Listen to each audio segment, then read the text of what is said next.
The stakeholders at the town hall meeting organized by the Social Action in conjunction with the MacArthur Foundation with the theme Community Approach to Promoting Accountability, Inclusive and Effective Service Delivery by the NDDC. The welcome address was read by Isaac Botti, who is also the program coordinator. It tasked Nigerians on effective use of the Freedom of Information Act to know the budgetary allocation for the year for the Niger Delta Development Commission (NDDC) each year by the federal government. He said that since the inception of the NDDC 21 years ago, its budgeting allocations have been treated in secrecy, adding that citizens can ask the Commission to make public its yearly budgeting allocations. He also stressed that the need for NDDC to have its impact. There should be active participation among host communities, traditional rulers and other stakeholders in project planning, monitoring and evaluations.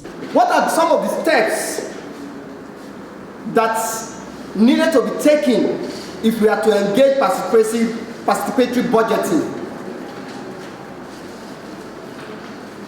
4 key things were noted here.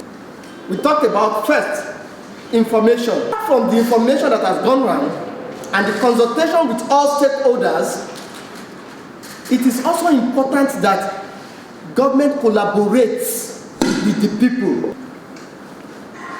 And then empowerment. As civil society organizations or as civil society persons, as members of the public, what we do, our role in the budgeting process is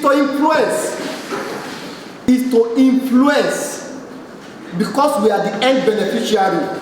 They also bear their mind that most commission projects are poorly executed because professionals are not involved in the execution processes, adding that professionals should be engaged to undertake projects in their specialized way areas of disciplines. They also added that persons with disabilities should not be left out in planning and budgeting process of the NDDC. They also talked about the challenges and way forward during question and answer section. We even invite community to participate in the impact assessment meeting.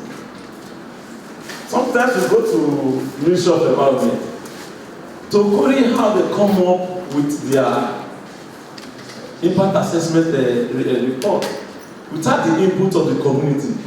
NDDC itself has lost its own main objective of being there.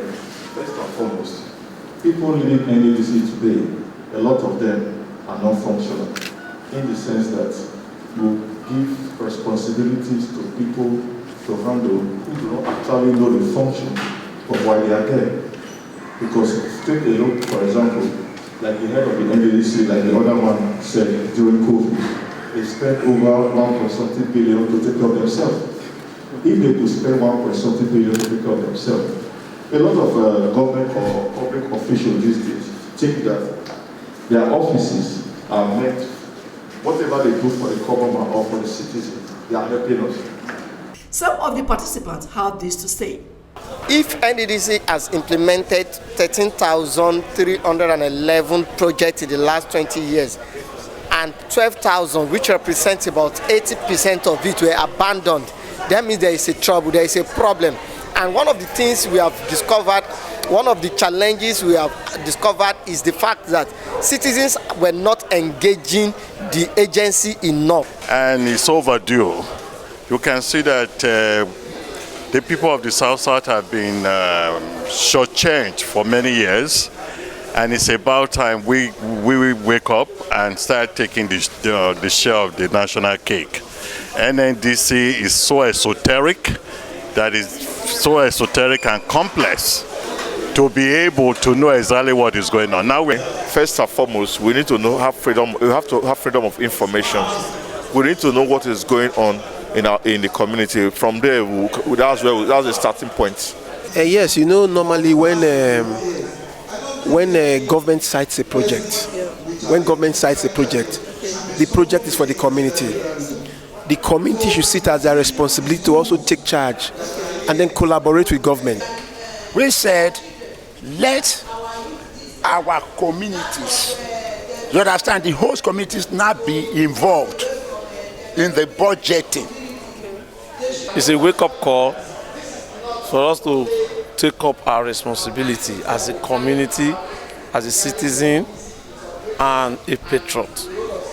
Basically, we have actually considered the state of underdevelopment in the Niger Delta and lack of citizens' participation in the process of budgeting, implementation, and all whatnot. Omo Ikaire reporting.